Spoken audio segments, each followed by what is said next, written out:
Alright, chapter 10 we've already covered in lecture. You still need to read your text and go back through the practice exam in preparation for exam 4. Okay, now we're going to talk about the basic properties of alcohols, the structure and hybridization of oxygen, classifications of alcohols, naming alcohols, and the physical properties of alcohols. And we're also going to do some reactions of alcohols. Alright, so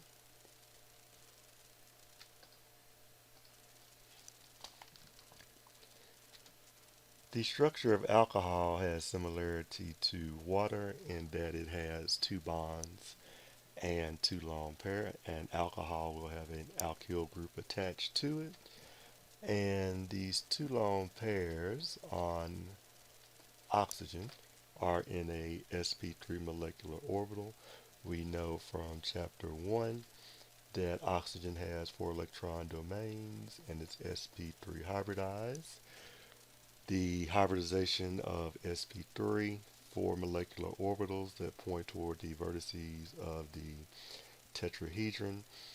The similar structure of alcohol, we have R and OH, and it's also going to have those two bonds and two lone pairs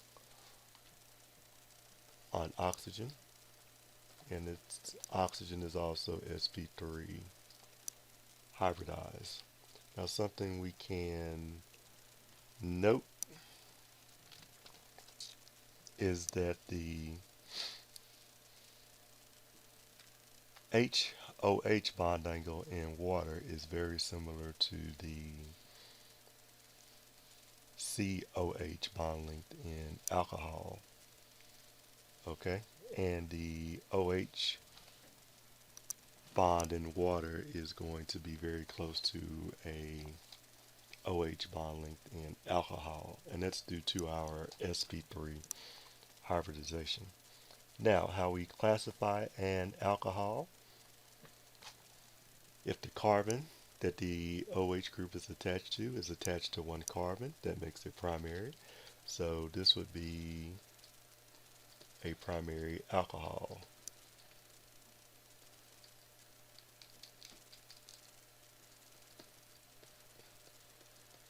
This would also be a primary alcohol.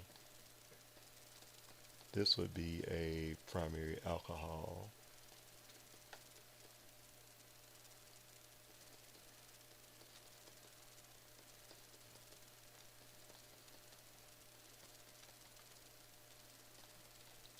That would also be a primary alcohol. And the construct is the same when we go for secondary and tertiary. The carbon attached to the OH is attached to two other carbons. So that is secondary. I draw something like this with two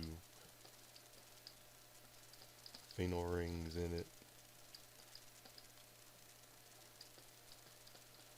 That is secondary. For tertiary, it would be the same thing. The OH group is attached to a carbon that's attached to three other carbons. That is tertiary.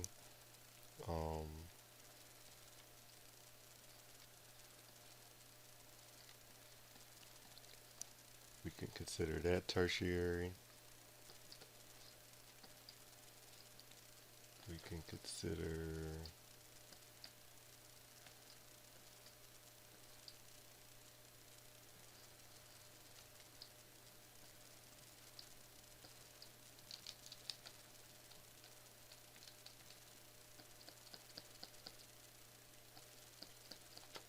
We can consider that tertiary. So just to go back through the tertiary portions, this is a carbon and it's attached to 1, 2, 3 carbons.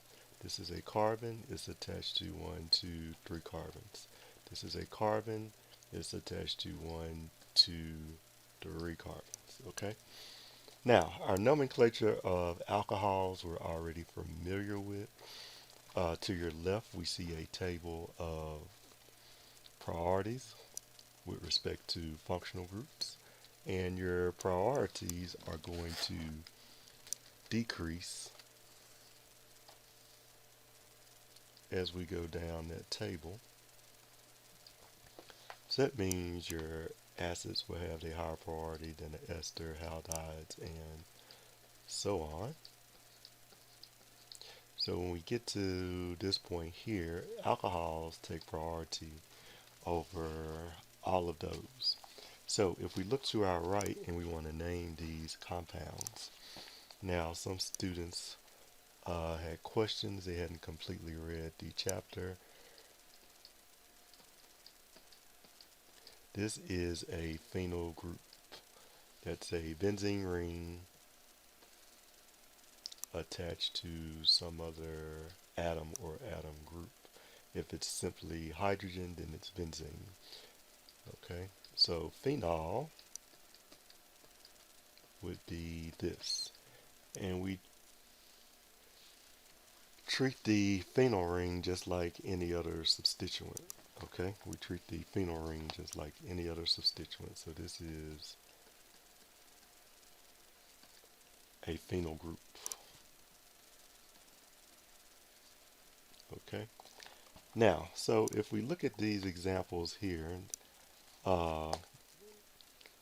naming these alcohols, the priority, we still want the longest chain.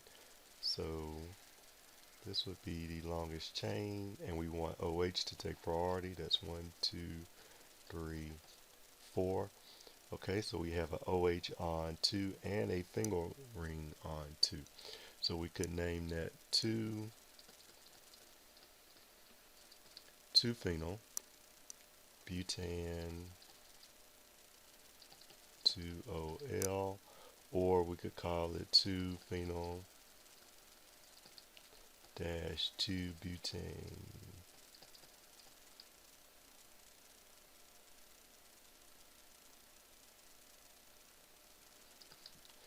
Butanol. Okay, the second one, alcohol is going to take priority over the double bond. So that's 1, 2, 3, 4, 5, 6, 7. We have a bromo on 5, so that's going to be 5-bromo. We have 7 carbons, so that's going to be a hep. We have a double bond, so it would be a ENE. But remember, since we have something coming behind that ENE, we have to drop the E. And we have a OH on number 2. So it's going to be 2-OL. Okay, now one thing we can look at and we can see this double bond here relative towards E and Z. So this would be H. So that would take priority 1 on that side, 2 on that side, and this would take priority 1 on that side. This would be H. So those are on opposite sides of the double bond. So this would actually be a E structure. Okay. Now, how would you draw the Z structure? How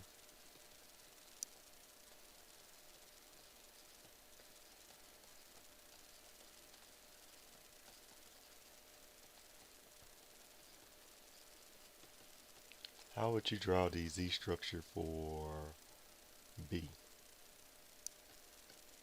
Okay. So that's a quiz problem. Let's look at C. We get 1, 2, 3, 4. We get to the double bond on 4, going counterclockwise and going clockwise, we get to the double bond on 3. We have a methyl on 4, so it's going to be 4-methyl dash 3 cyclohexane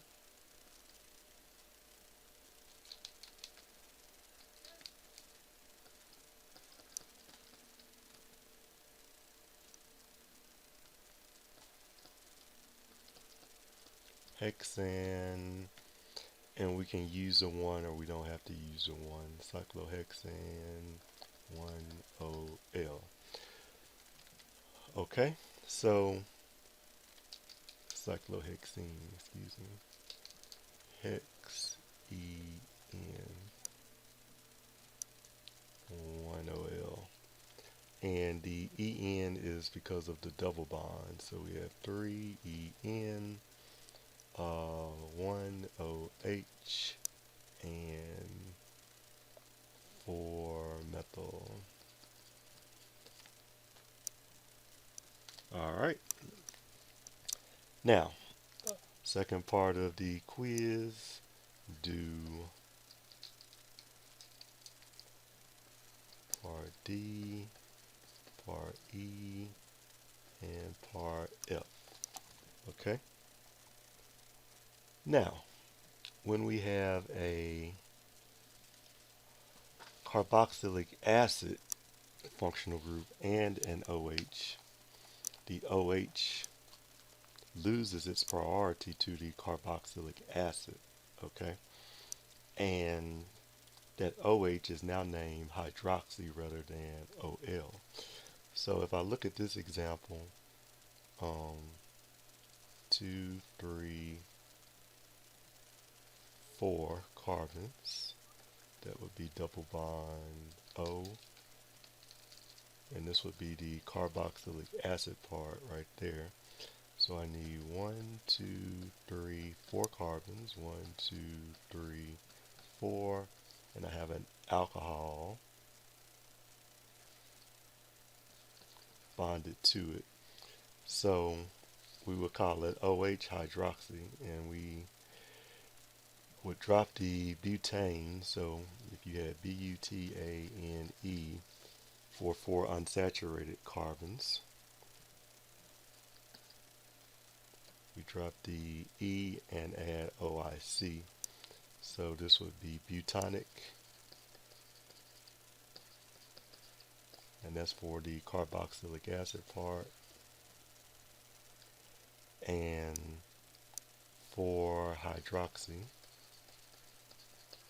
is for the alcohol part that's on carbon 4. Okay? The physical properties of alcohols, because of hydrogen bonding, they have very high boiling points. Alcohols possess dipole-dipole, dispersion, and hydrogen bonding intermolecular forces.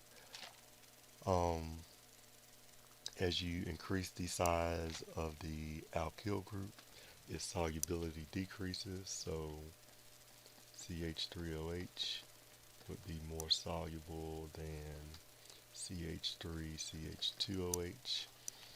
Okay, and you can read through this and see that their boiling points are higher than ethers. Ethers do not participate in hydrogen bonding. They only have dispersion and dipole forces. The pKa range is from 15, according to this book, 15.5 to 18. And your acidity decreases as you increase substitutions on the alkyl group. So this is a primary alcohol. Okay, that's a primary alcohol. Now,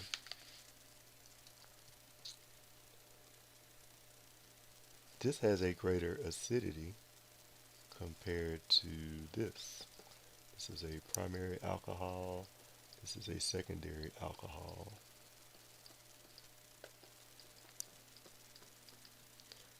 Okay, so if you add more alkyl groups to the alcohol relative towards substitution, I'll say that much. Having a higher substituted alcohol rather decreases the acidity. So this would be less acidic. This is a tertiary alcohol. Okay, and adding other halogens and electron withdrawing groups, EWG, adding those groups would increase acidity. Now, we also talked about formation of alkoxide ions. Alkoxide with a sodium metal will form an oxide ion, an O minus portion, and a metal plus. And we can deprotonate an alcohol with aqueous sodium hydroxide to form another alkoxide ion. And your alkoxide ions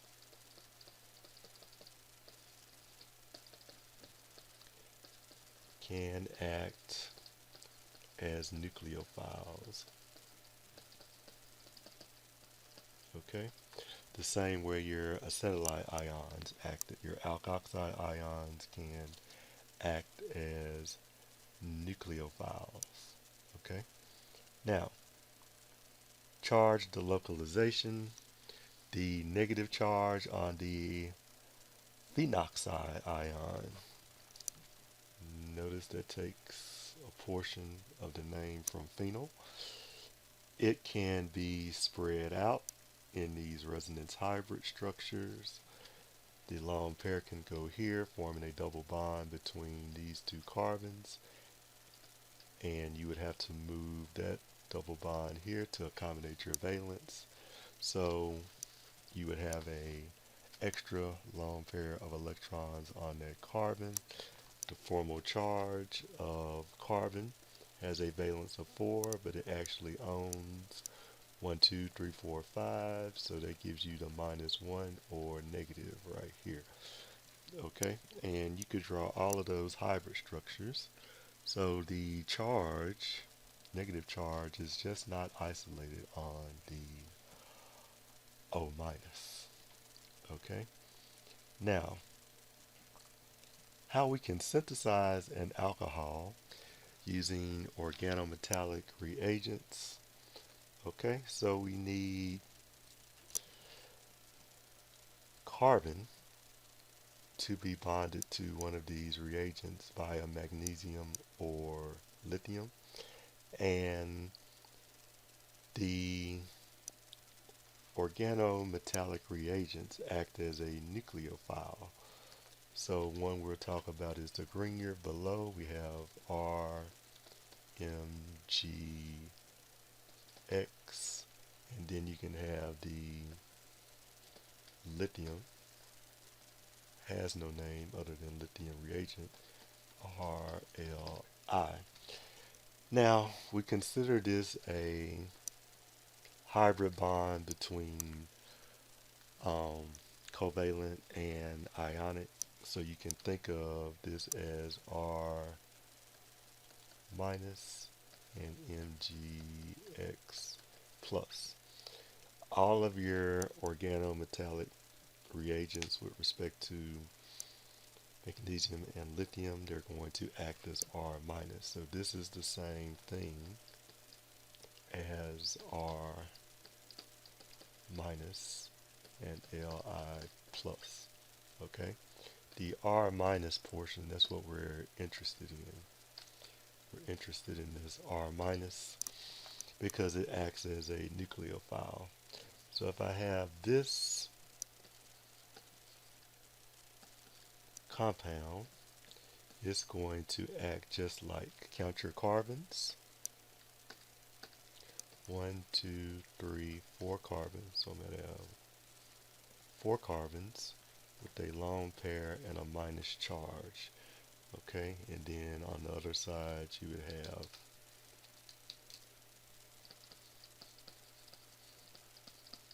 net side. So this, what I write here in the box, this is what we're going to add to form other carbon-carbon bonds.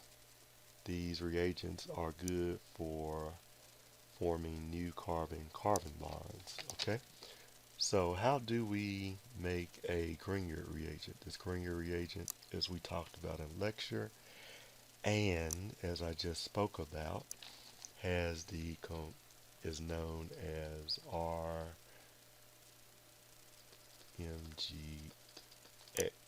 Okay, so your Grignard reagent is formed by taking an alkyl halide,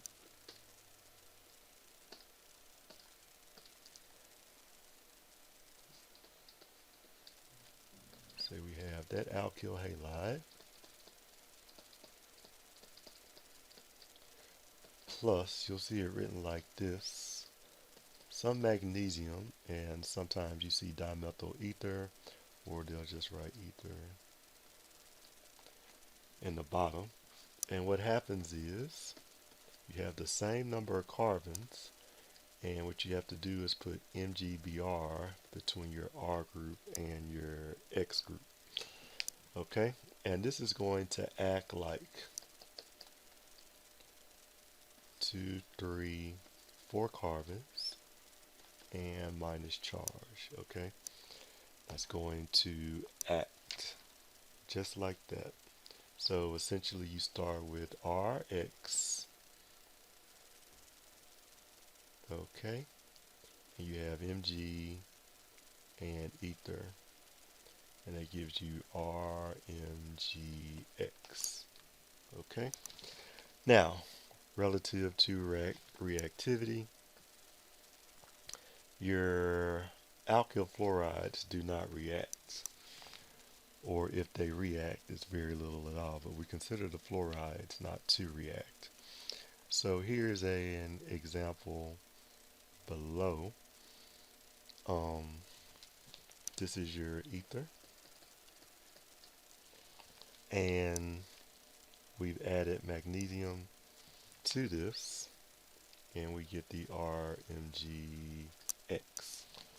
Okay, now if I do another example, we should get some practice drawing these phenol rings plus Mg over, and I'll write out an ether this time, it's just instead of writing the word ether. We would have this phenol ring,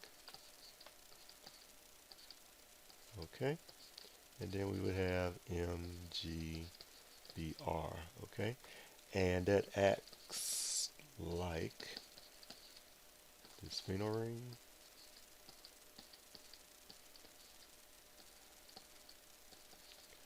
minus charge.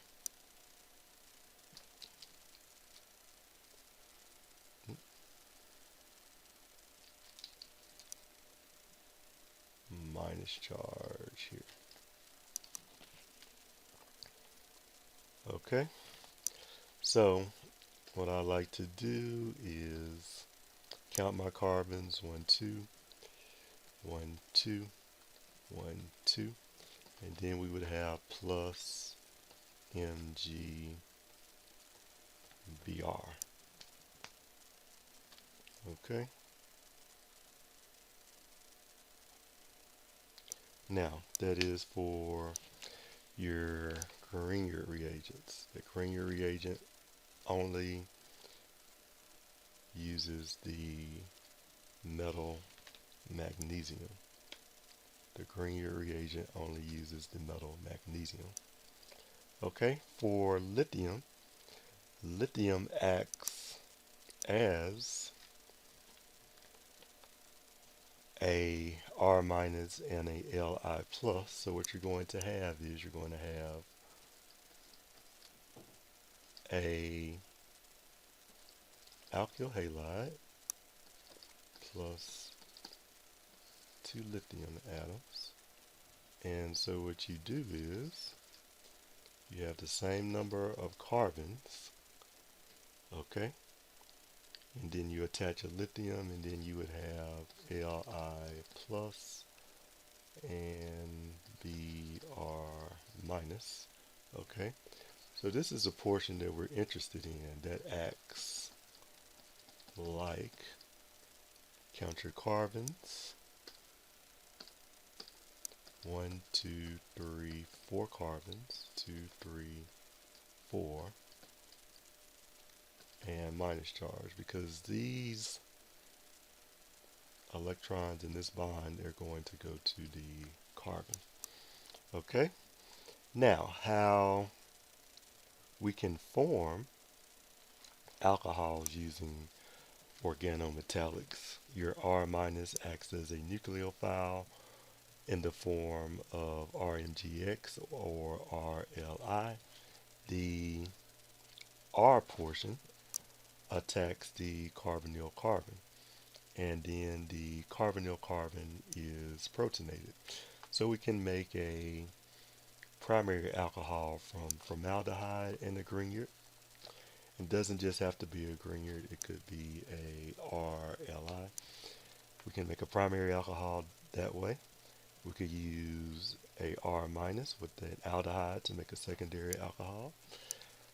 And we could use R minus, a Grignard, or a RLI added to a ketone to make a tertiary alcohol, the same as we touched on in class. So if I have MgX and I use this ketone for instance, and then I hydrate it, HOH. Okay, so what you have to do is you have to count all your carbons, 1, 2, 3, and I like to label this A, B, C, D, as I've told you last time. And we're going to form a new carbon-carbon bond. So in black, I would leave the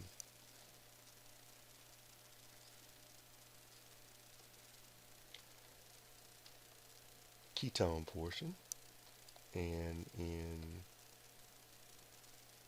blue, I'll draw my 3 carbons added to the carbonyl carbon, because this is your carbonyl carbon. You know your carbonyl carbon is sigma plus. It is the O minus pulling electron density, so it makes your carbonyl carbon partially positive. And then we would have a O minus right here. And then we could deprotonate with something we could pull a hydrogen off of. And our product would be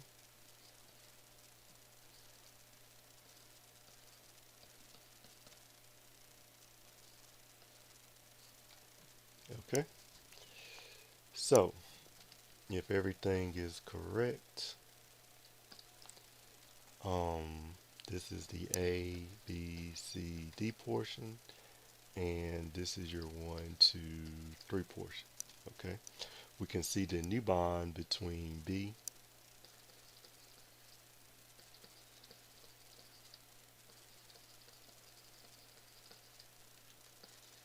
carbon B and carbon 3. Okay, carbon B of the ketone and carbon 3 of the Grignard reagent. Okay, so as a part of your quiz, name this compound.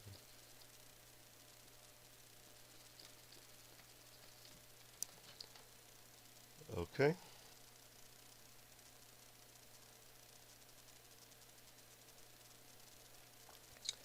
Now, as we've talked about in lecture, oxidation and reduction, we will start with reduction in this chapter.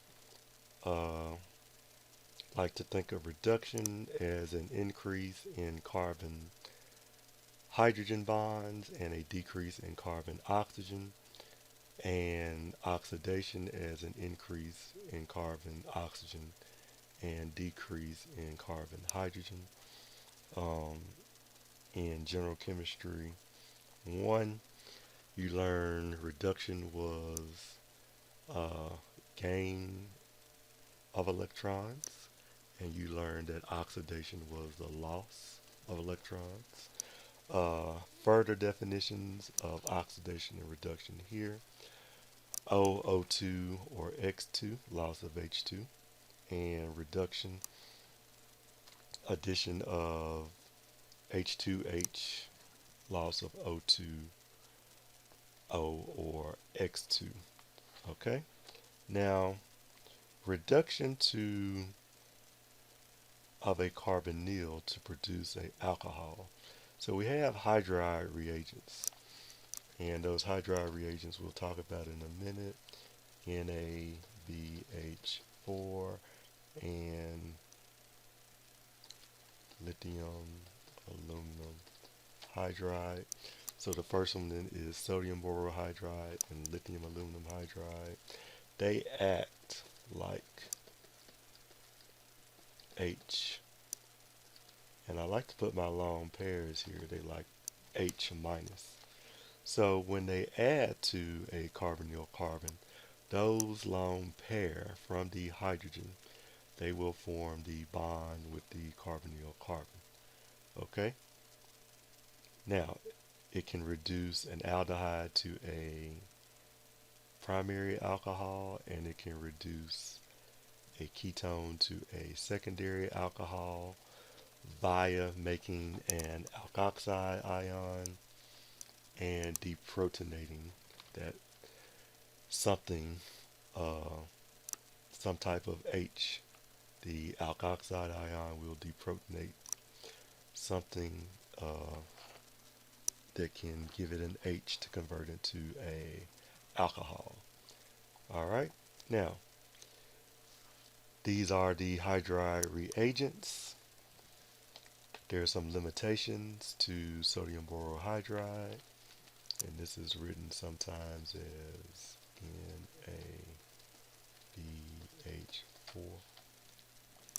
Okay, it can only react with aldehydes and ketones, not esters and carboxylic acids. Okay, now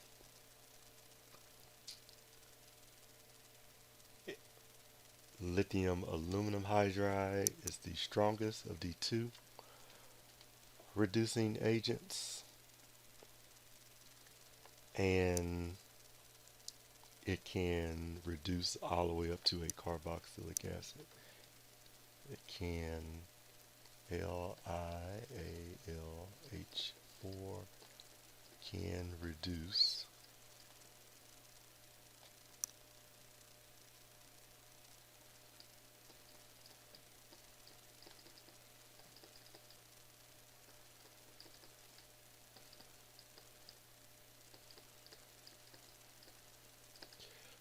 it can reduce a carboxylic acid or an ester.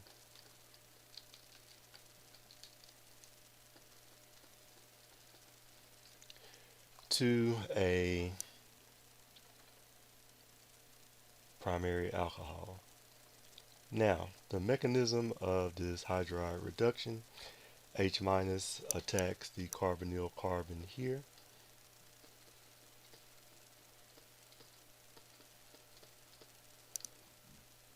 So this new bond formed from H minus is now bonded to carbon, and these pi bonds went to the oxygen in the form of a lone pair of electrons, and then your alkoxide ion deprotonates.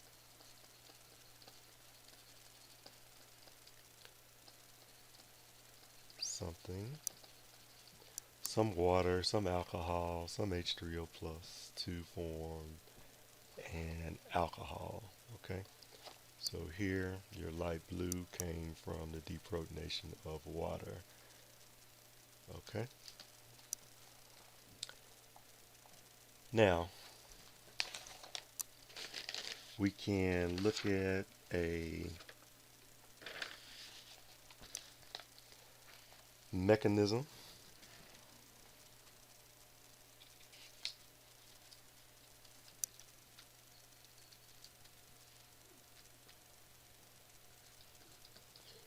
So if we have lithium, aluminum hydride, that's going to act as H minus. Okay. And then we have some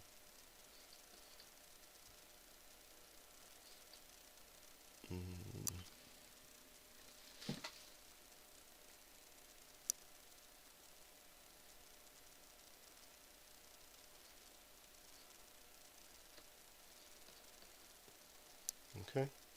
So, and let me make the H minus a different color.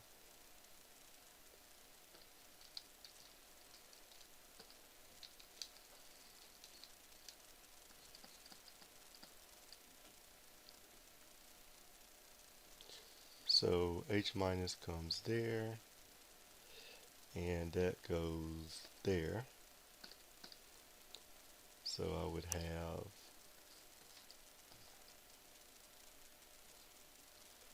O, the H that was already there, this new H, and then I would form a minus charge, and then we could use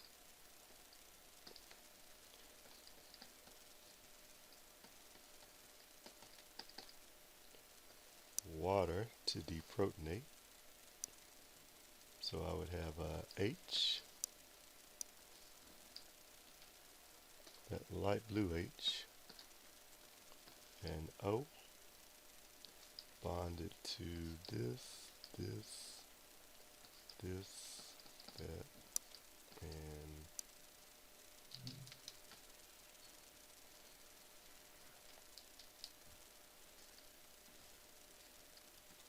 that, and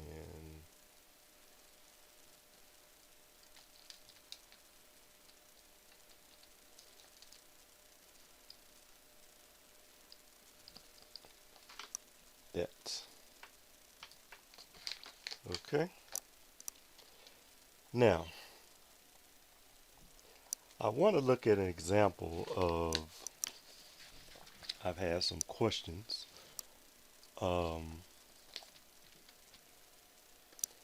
about Grignard reagents and how to make a compound.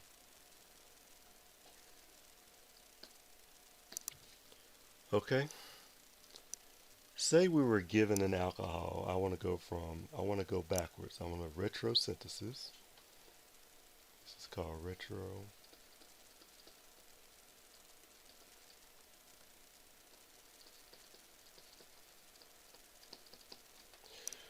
We know that a Grignard is going to produce an alcohol.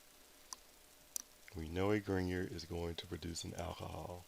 Okay? Now, what if I start with the alcohol? So, if I'm given an alcohol, and I'll put something with a phenol ring on it again.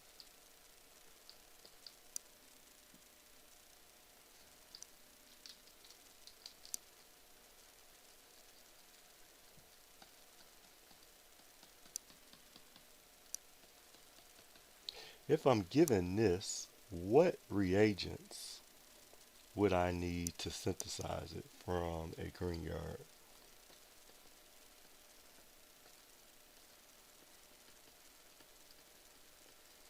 Because it's important to begin to start thinking about how you make compounds from what your starting materials, your reagent, and what's going to be your product. So this is our product. We're going backwards. Okay. So one way you can do a Grignard, you can isolate your alcohol and you can say, okay, well, that's going to be my ketone portion. Okay. If I isolate that and I'm going to turn that into a ketone, so I'm going to say I have 1, 2, 3, 4, 5 carbons. 1, 2, 3, 4, 5. Okay. And on carbon 5, I have a OH and a CH3. Okay.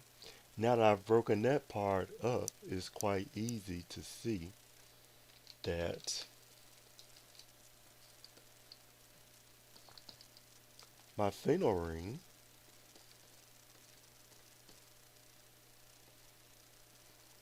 can be the MgBr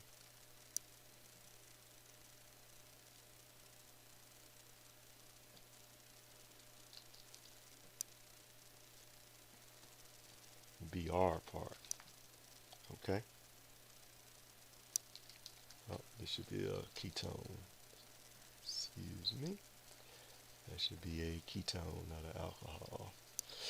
So this can react with this, and then I can have H3O plus, and that would form this. So if I label this carbon A, and this is 1, 2, 3, 4, 5, and this is carbon A. So I should have a bond between carbon 5 and carbon A. Okay. Now there's another way we can do it. Let me write out that same compound. What was it?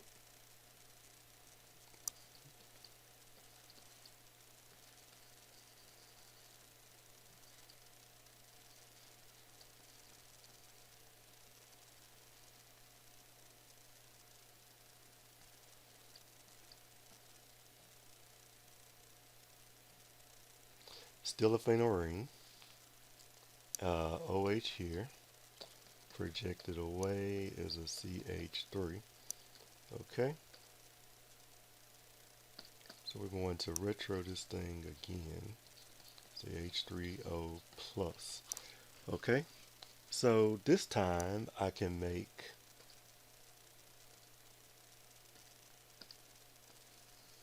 the portion with my phenyl ring be the ketone, and I can make this portion over here the Grignard.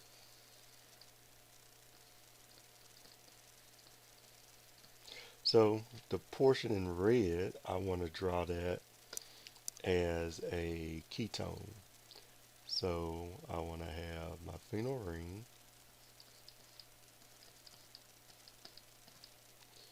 and I want to have a CH3, and then I want to have a double bond O. Okay. And then my portion in black, I want to draw that as a Grignard. Okay, the part I've circled in black, I want to have that is a Grignard. So I have 1, 2, 3, 4, 5, 6. I can just number them out that way just for reference. So I have 4 carbons, 2, 3, 4, and bonded to that is going to be a MgBr.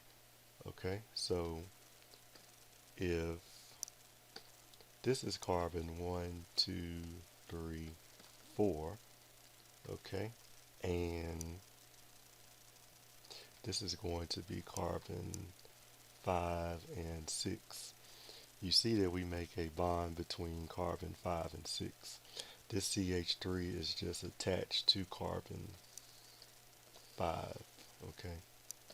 It's not counted. It's just a substituent of um, that's attached to carbon 5. Okay, so altogether I should have a total of 6 carbons in a straight line. 1, 2, 3, 4, 5, and 6. Okay, this is called retrosynthesis using the Grignard reagent. Okay, now for your quiz, name this compound, name that one. Okay, and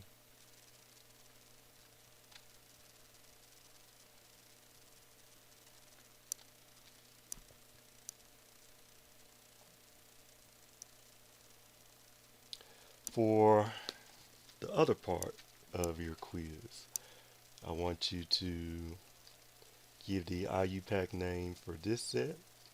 For this set,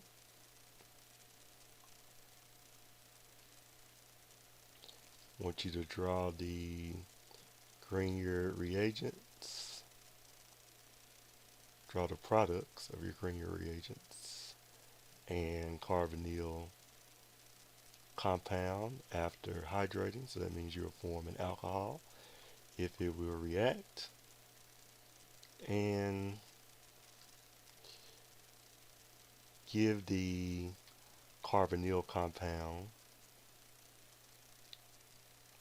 and the reducing agent that will form the alcohol, and show how you would synthesize these 3 compounds. It would be similar to what I did in the last example.